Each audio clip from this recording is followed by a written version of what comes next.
Le Japon a inventé un tas de choses cool comme les mangas, le shintoïsme et les maîtres cafés, mais il lui arrive aussi de plagier sur les meilleurs.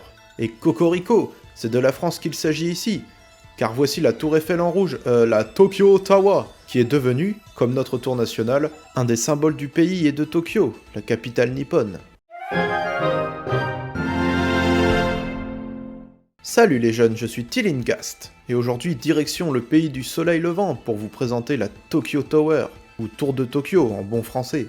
Son concept est basé sur notre tour Eiffel. Sans déconner. Réalisé par l'architecte Taishu Naito et situé dans l'arrondissement de Minato.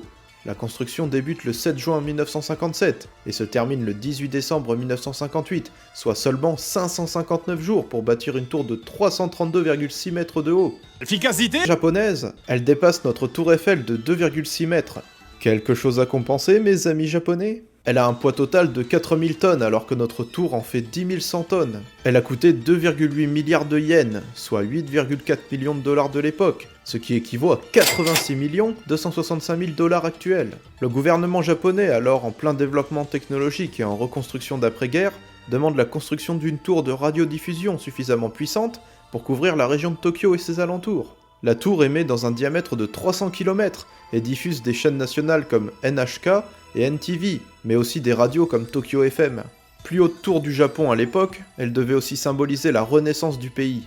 La tour initiale devait dépasser l'Empire State Building de New York et ses 381 mètres, qui était alors la plus haute structure du monde en 1958.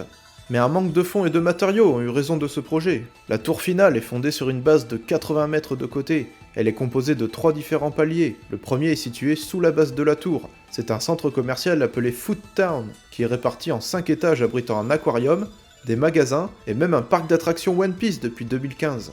On accède ensuite à l'observatoire principal, situé à 145 mètres au-dessus du sol, grâce aux ascenseurs et aux escaliers de 660 marches pour les plus courageux, et qui abrite aussi un temple Shinto.